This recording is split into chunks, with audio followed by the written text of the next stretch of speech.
wabarakatuh. Selamat siang Pak. Perkenalkan saya Dr. Pusin. Saya yang akan melakukan pemeriksaan pada Bapak. Tapi sebelum itu saya izin untuk menanyakan identitas Bapak ya. Terlebih dahulu, Bapak dengan nama siapa? Akbar. Usianya berapa Pak? 20 tahun. Oke, jenis kelaminnya laki-laki. Alamat tempat tinggalnya di mana Pak? Jalan Aris. Oke, sukunya suku apa Pak kalau boleh tahu? Sunda. Oke, pendidikan terakhir apa Pak? S1 dong. Oke, sekarang statusnya bagaimana Pak? Apakah sudah menikah atau belum? Belum dong. Oke, baik Bapak. Di sini saya akan melakukan pemeriksaan fisik pada Bapak, di mana di beberapa pemeriksaan ini saya akan melakukan perabaan dan juga meminta Bapak untuk melepaskan pakaiannya di beberapa pemeriksaan. Nah, saya akan meminimalisir dan juga melakukan dengan profesional. Apakah Bapak bersedia? Sedia dong. Oke, baik Bapak.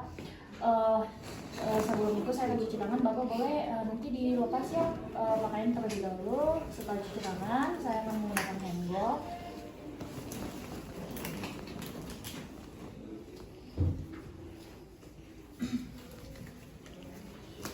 Baik, kemudian di sini pertama-tama saya akan melihat terlebih dahulu dari tanda-tanda umum pasien. Di mana di sini apakah pasien tampak tenang, meningis atau tampak tidak nyaman atau mencengkram area perutnya. Di sini masih dalam batas normal, tidak melakukan aktivitas tersebut. Kemudian menilai dari konturnya terlebih dahulu apakah datar di area perut sebelah kanannya. Kemudian apakah tampak datar, apakah ada distensi atau tidak, apakah tampak menonjol atau cekung. Di sini masih normal. Kemudian saya menilai apakah ada massa, ada benjolan atau massa, tidak ada. Kemudian kesimetrisan dari dinding perutnya di sini masih normal. Kemudian umbilikusnya apakah tampak menonjol atau tidak, di sini masih normal. Kemudian dari peristaltiknya apakah meningkat atau tidak, lalu pulsasi dari aortanya di sini masih dalam batas normal. Kemudian selanjutnya kita inspeksi area kulitnya juga, dari kulit perutnya, dari warnanya di sini masih normal, bekas lukanya apakah ada tidak ada, kemudian apakah ada striae tidak ada juga, dilatasi vena dan juga apakah ada tampak kemerahan, ekimosis di sini masih dalam batas normal. Kemudian selanjutnya kita auskultasi. Untuk auskultasinya kita menggunakan stetoskop, di mana kita letakkan kurang lebih selama 1 menit untuk menilai frekuensi bising ususnya dan juga apakah ada breath vascular atau tidak. Kita lakukan pada kita lakukan di area perutnya, di 4 kuadrannya.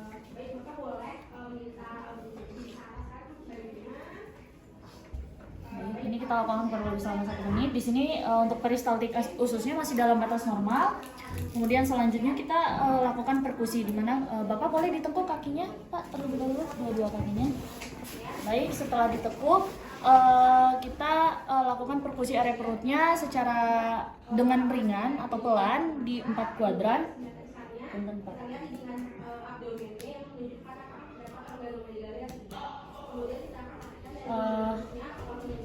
Di sini kita lakukan di bagian kanan atas tadi terlebih dahulu. Di sini tampak redup karena ada hati. Kemudian bagian kiri atas di 2 kuadran bagian bawahnya juga. Di sini tampak ada suara timpani, di mana itu merupakan udara di gaster dan kolomnya. Kemudian kita perkusi area hepar, di mana untuk batas perkusi area bawahnya kita perkusi secara horizontal dari bawah umbilikus, dari batas atas umbilikus. Di sini kita ke kuadran kanan atas di linea midclavicularis hingga menemukan suara menjadi redup.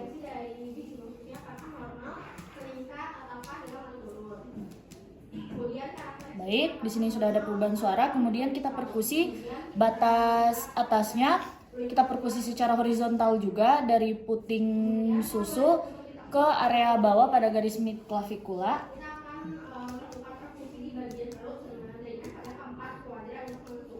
Midclavicula hingga di bagian midclaviculanya itu terdapat suara sonor hingga menemukan suara redup.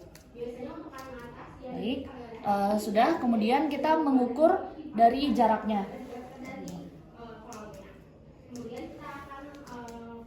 Baik, dari perubahan suara tadi kita ukur jaraknya. Kemudian kita lakukan perkusi limfa, di mana kita perkusi area traup, di mana perkusi ini dari akhir sonor paru kiri ke atas batas kosta di linea axillaris anterior. Kita perkusi pada dada kiri di linea mid clavicula axillaris ICS 6 ke arah lateral. Kita perkusi dari paru kiri di mana batas kosta di linea axillaris anterior, Kemudian kita akan mengetahui diukur jaraknya antara kedua titik yang mengalami perubahan dari suara ke redup. Oke, sudah ada perubahan suara. Di sini masih dalam batas normal. Di sini kemudian kita minta pasien Bapak boleh menarik nafasnya, Pak. Oke. Sambil dilepas secara perlahan. Nah, kemudian setelah itu kita ukur dari ukuran limfanya. Di sini limfanya itu masih dalam batas normal dan juga perkusinya itu tetap timpani, berarti masih dalam batas normal. Kemudian selanjutnya kita lakukan dengan palpasi, di mana kita lakukan palpasi ringan. Kita letakkan tangan di secara horizontal dengan jarinya itu menyatu di permukaan perut. Dalam permukaan posisi yang horizontal. Kemudian Kita palpasi perutnya itu dengan gerakan yang lembut pada 4 kuadran. kemudian kelembapannya. Kemudian kita palpasi perut. Oke. Kemudian di sini kita mengidentifikasi juga dari suhu kulitnya masih dalam batas normal atau hangat. Kemudian kelembapannya juga masih normal. Kemudian kita palpasi perut dengan gerakan yang lembut tadi yang sudah dilakukan untuk menilai apakah ada nyeri dan juga muskular resisten dan massa. Di sini masih dalam batas normal. Kemudian kita palpasi dalam. Kita lakukan, Bapak punten ini saya akan tekan sedikit kuat pada 4 kuadran. Baik, kita lakukan secara vertikal. Di sini kita menilai dari massa, dari lokasinya juga. Di sini tidak ada massa dan ukurannya juga tidak bisa diidentifikasi karena tidak ada massa. Kemudian kita menilai apakah ada tanda peritonitis atau tidak, dari apakah perutnya itu tampak mengeras atau tidak. Tadi masih dalam batas normal, tidak ada kekakuan dan juga nyeri ketika lepas. Bapak, apakah ketika tadi dilepas terasa nyeri, Pak? Tidak. Baik, masih dalam batas normal. Kemudian kita palpasi area hepar. Punten ya, Pak.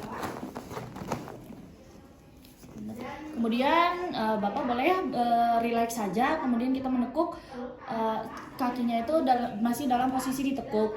Kemudian kita letakkan untuk tangan kiri kita itu sejajar dengan iga 11 dan 12 dari posterior.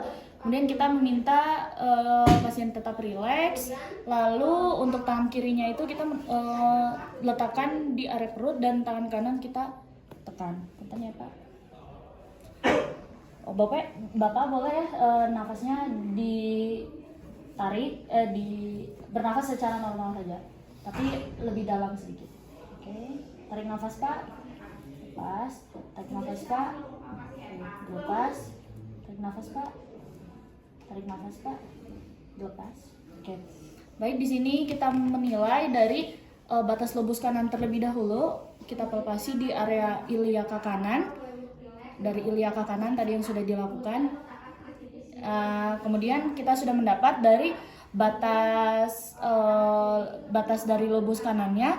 Kemudian kita lakukan pemeriksaan dari lobus kiri, di mana kita palpasi dari umbilikus menuju ke epigastrium dengan cara yang sama seperti di atas. Boleh tarik nafas, Pak. Oke, dilepas. Tarik nafas, Pak. Dilepas. Tarik nafas, Pak. Dilepas. Oke, baik, sudah. Kemudian kita melakukan penilaian hepar, apakah ukurannya itu berapa jari dari arkus aortanya masih dalam batas normal. Kemudian tepinya itu ada tampak tumpul. Kemudian dari konsistensinya di sini masih dalam batas normal. Kemudian permukaannya itu tampak rata atau normal. Kemudian tidak ada nyeri tekan dan teraba pulsasi. Kemudian kita palpasi limfa di bagian kiri. Kita letakkan tangan kiri menopang dari kosta kiri bawahnya. Punten ya, Pak. Kemudian kita palpasi dengan tangan kanan. Oke, punten, Pak. Coba ditarik nafasnya, Pak. Oke, baik, kita menilai dari limfanya. Kemudian di sini jika kita sulit untuk melakukan bisa kita lakukan dengan posisi lateral dekubitus ke sebelah kanan. Baik, di sini tidak terlalu sulit, jadi tidak perlu dilakukan. Kita palpasi dengan menekan area abdomen, di mana kita tekannya itu dari area sias ke area sias kanan melewati umbilikus menuju arkus.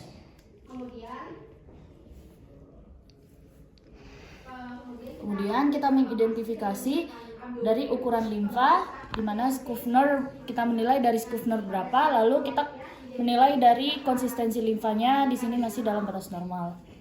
Oke, lalu kita lakukan dengan teknik spesial untuk menilai acid testnya. Pertama kita lakukan shifting downers. Kita perkusi dari umbilikus, dari area umbilikus ke arah lateral bagian kiri atau kanan. Kemudian kita akan menentukan dari acid test adanya shifting donor. Baik, di sini kita lakukan dengan perkusi. Kita dari kanan terlebih dahulu, normal, kiri. Kemudian karena di sini terdapat yang kurang normal, kita meminta pasien menghadap ke kanan. Bapak boleh menghadap ke kanan, Pak? Oke, kita menilai atau kita menunggu hingga cairannya itu turun. Kemudian kita perkusi kembali, di mana kita perkusi kembali di daerah yang telah ditandai ini hingga terjadi perubahan suara. Baik, di sini sudah ada perubahan suara. Bapak boleh kembali ke posisi normal.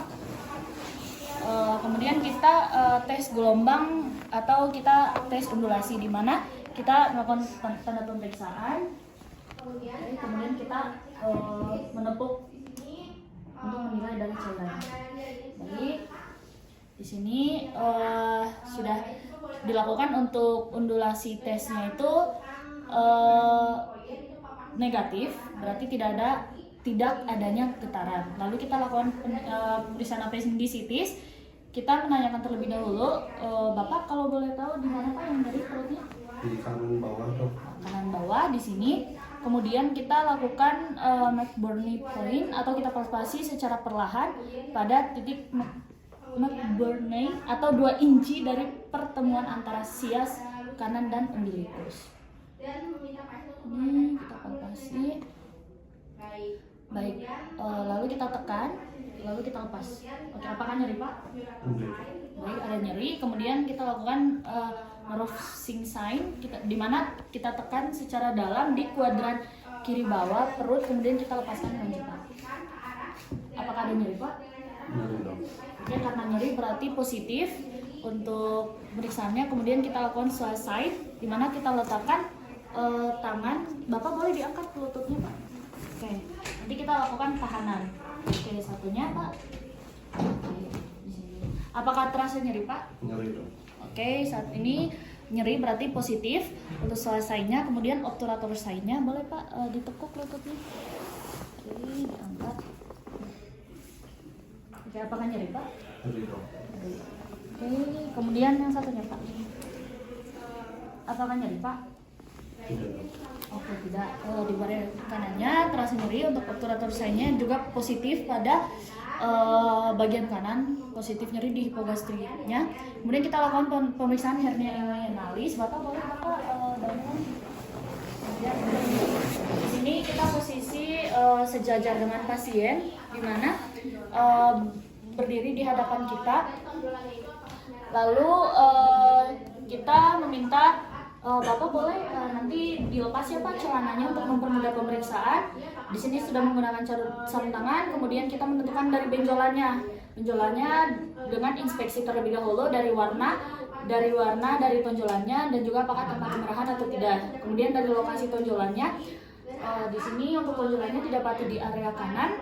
Kemudian kita melihat apakah ada pembengkakan pada kulitnya atau tidak. Kemudian kita palpasi, kita punten ya, Pak, kita tekan dari benjolannya di bagian kanan. Apakah nyeri, Pak? Tidak. Oke, kemudian di sini konsistensinya itu tampak padat untuk benjolannya. Kemudian kita menilai dari skrotumnya, kita lakukan dengan tes transluminasi.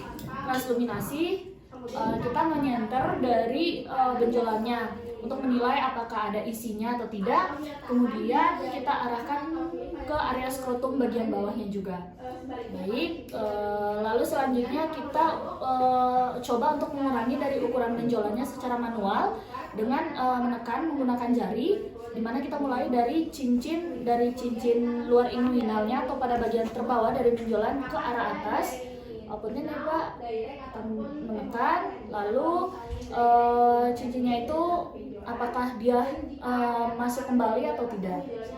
Lalu di sini jika gagal maka kita lanjutkan dengan proses yang bisa kita katakan berhasil, dimana berhasil untuk benjolannya itu hilang. Lalu kita letakkan jari telunjuk kita, jari telunjuk kanan di area atas, kanan atasnya di saluran inguinalisnya, atau kita letakkan jari kanan atau kiri pada cincin inguinalnya dan jari sebaliknya pada cincin. Bentar Pak. Oke. Kemudian kita Bapak boleh Bapak ditarik nafasnya lalu seperti mengejar Pak. Oke, baik, di sini kita menentukan dari benjolannya. Lalu kita korelasikan dengan ligamen-ligamennya. Di sini untuk untuk yang ditemukan di sini kemungkinan yang terkena yaitu area femoral di area femoralnya, maka bisa kita menilai kemungkinan pasien mengalami femoral hernia di mana benjolannya itu muncul di bagian bawah dari ligamen inguinalnya. Bapak di sini Bapak alhamdulillah yang boleh alami semua pemeriksaan sudah dilakukan. Tadi dilakukan pemeriksaan, tadi ada nyeri di area perut dan juga dilakukan pemeriksaan di appendicitisnya ada nyeri. Saya mencurigai Bapak mengalami appendicitis. Kemudian juga tadi setelah melakukan pemeriksaan dari hernianya, kita mendapati ada benjolan di bagian paha kanan Bapak, bagian bawah. Nah, tapi untuk menilai apakah itu hernia femoralis atau bukan, kita akan melakukan pemeriksaan lebih lanjut. Apakah ada yang ditanyakan Pak? Sudah. Apakah Bapak bersedia? Terima kasih ya Pak. Assalamualaikum warahmatullahi wabarakatuh. Dok.